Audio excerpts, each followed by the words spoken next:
Hey there, Rednecks, Preppies, Redneck Preppies. It's me, the Redneck Preppy. How you doing today? Great, good. I shoot a number of rifles from the late 1800s, which prompts some to ask how I reload ammunition for them. Do I use black powder in ammunition and rifles designed for them, or do I substitute with smokeless powder? Well, no suspense or anything, I use smokeless powder. What I have done is research and develop smokeless powder loads that I feel are safe and appropriate. And that is the topic of today's video. I want to underline that everything that follows is my opinion. Consider this video to be a starting point for you to do your own work. There are no shortcuts. Now, it goes without saying that if you're going to be using smokeless powder in a rifle that was designed for black powder, that you get a gunsmith to go over that firearm first. Nothing what I'm saying today pertains to muzzle loaders, revolvers, or pistols. I'm discussing centerfire rifles and ammunition, the only thing that I personally have experience with. I do believe that it's optimal to use black powder in ammunition and firearms that were so designed. Yes, a Captain Obvious statement. It's often not too difficult to replicate the original black powder load that the ammunition used. If you're all about historical authenticity, that's nice. It can also be a question of safety. Firearms metallurgy changed after the introduction of smokeless powder.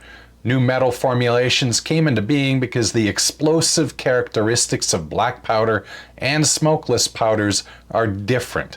You can produce higher pressures with smokeless powders if you aren't careful.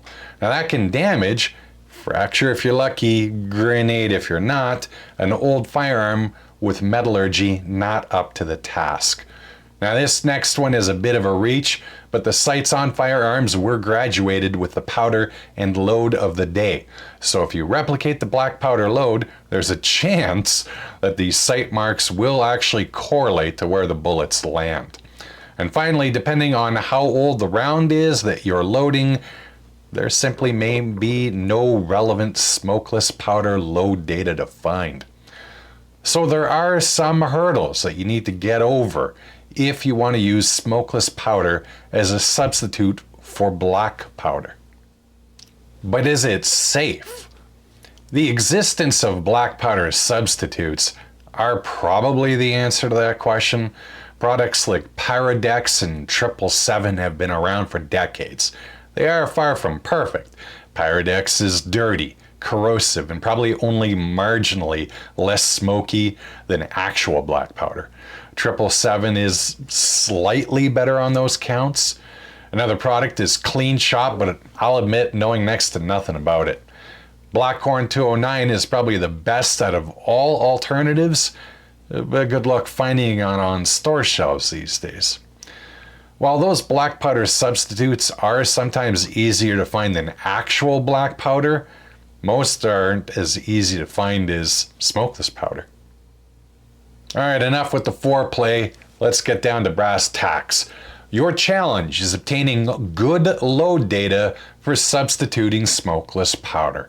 Now let's be real here.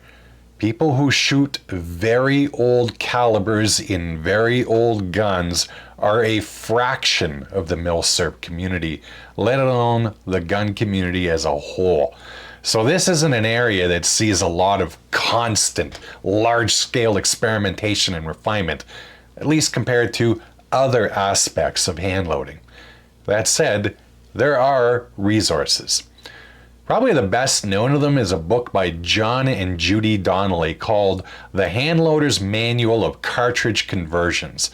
It's been around for decades, and the current version that I'm aware of is the 2011 4th edition. Now, some have criticized it for being out of date or perhaps being unnecessarily complicated or having some occasional incorrect case dimension data, which could be important if you're trying to make those cases. I've used this book on several occasions and I've personally had no issues. You can buy it on Amazon, $40 for the paperback in Canada and $1.30 for those of you in the United States, and Kindle editions are actually available for even cheaper than that. Now, there are other books out there. One that I'm aware of is Ken Waters' Pet Loads, which covers some of the same ground. And I have no experience with it, so I can't offer any endorsement of it, but it is well regarded in the hand loading world. A potentially great resource are old reloading manuals and magazines. You'll sometimes find information about smokeless powder loads for black powder ammunition. Now, a problem, though, could be that the powders that they reference as substitutes may not exist any longer. It is possible to find load data on the web, provided that you consider the source for it. Now, possible areas of guidance are forums like Gunboards and milsurps.com. Now, their patrons tend to place a high premium on authenticity, so don't expect a flood of help, but there are people who play in the space that we're talking about today. And also, don't forget forums and websites also devoted to reloading and hand loading in general. You might be able to find some useful starting points. And finally, forums devoted to specific firearms can also be a source of information. Now, I'm not normally a fan of this because it can bring you to some questionable places, but doing web searches can occasionally turn up some interesting information. I've come across data that was generated or collated by surprising people and groups, like the Australian Ministry of Defence working up smokeless load for some black powder rounds. Unexpected, but another data point to add to your collection. Reloading software can also be a boon. Now, I primarily use Gordon's reloading tool, software that also has a black powder data segment to it, and I have played around with experimenting with smokeless loads for cartridges like 577 450 and 11mm Mauser. As I'm fond of saying for all modeling software, take the results warily, perhaps doubly so when it comes to smokeless powder in black powder cartridges. Now, another possible venue for load data are similar cartridges from the era you're working with. As an example, some years back, I was faced with the challenge of developing a smokeless load for 8x58mm RD, a cartridge that hasn't been commercially produced since John F. Kennedy was president. Now, looking about, I could find data for 8x56mm Mannlicher Schoenhauer and 8mm Mauser.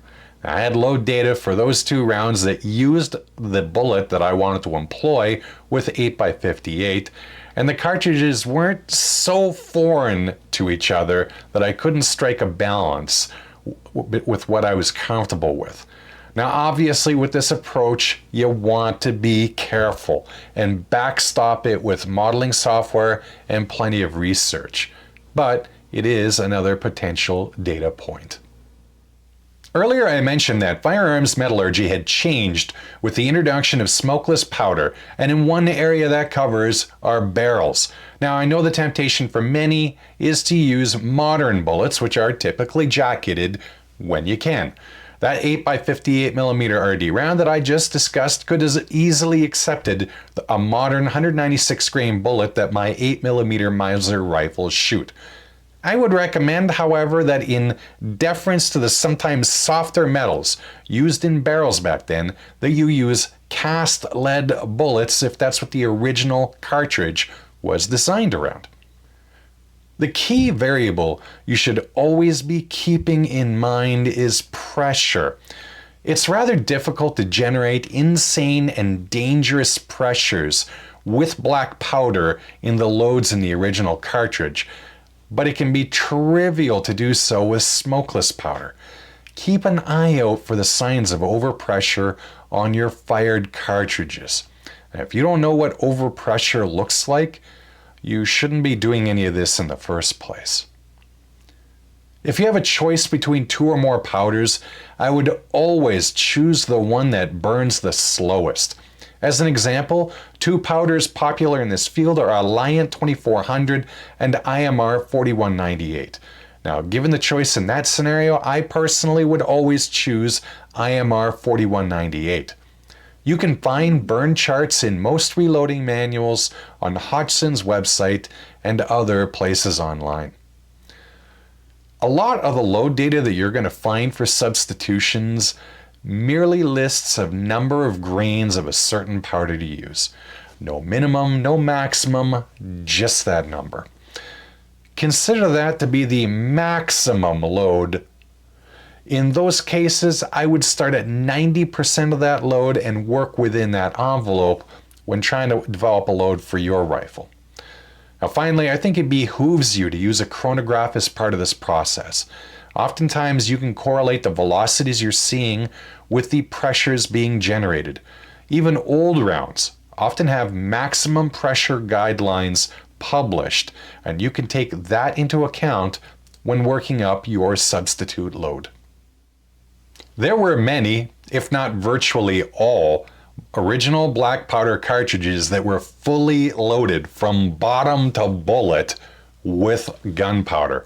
And that's something you should never be doing when substituting with smokeless powder. If your primary mission is to safely replicate the velocities you see with black powder out of a cartridge, I can guarantee you that you're using a smaller amount of smokeless powder. And that also means that you may be at a lower pressure point than the black powder load that would get you to a similar velocity. And just like you don't want an air gap of black powder to bullet, you also don't want to greatly undercharge smokeless powder loads in a black powder cartridge. Both can lead to parts of your rifle being grafted to your face. Stick to published loads that hew fairly close to the original velocities with an eye to that pressure.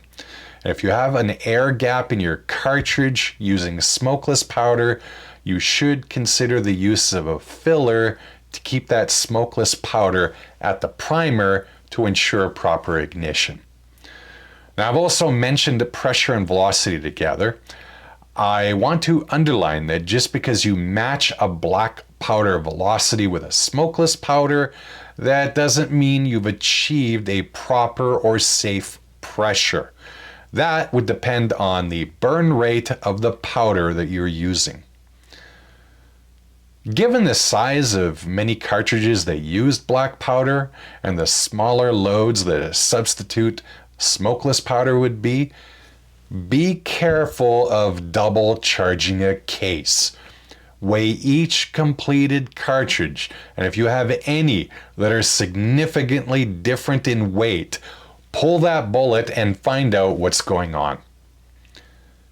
Finally, once you've fired your smokeless powder-powered rounds, inspect the case carefully for any issues such as overpressure or case failure. Give your firearms a once-over as well. At the end of the day, do I recommend that you go down this path? Well, you're probably expecting me to counsel caution, but to proceed. Well, today I'm going to be the contrarian. I don't say this because I'm beholden to historical purity or the difficulty that comes from developing load data. I'm saying this in the interests of your safety. Stick to black powder for black powder cartridges and firearms, or at the very minimum, utilize black powder substitutes like Pyrodex or Blackhorn 209. Ultimately, you don't know what you don't know, and short of using magnetic particle inspection or some other scientific testing, you don't know what may be lurking in your very old rifle. And while there are plenty of smokeless powders that have a relatively slow pressure curve, that's no guarantee that your rifle can handle it. Now, as I said in the beginning of this video, this was meant as a dip your toe into the subject matter effort. I could have literally drowned you with endless talk of pressure curves and velocities and burn rates and how all the variables interact with different cartridges. But I think that would have given this video too much of a veneer of authority and, by definition, permission to charge ahead. I'll say this again. If you intend on going down this road, do your research. And if you are playing around in this space and have some suggestions, feel free to leave them in the comments below. At any rate, I hope you found today's video to at least be vaguely entertaining and mildly informative. As always, I hope your adventures in reloading and shooting are both safe and fun. Take care, and bye-bye.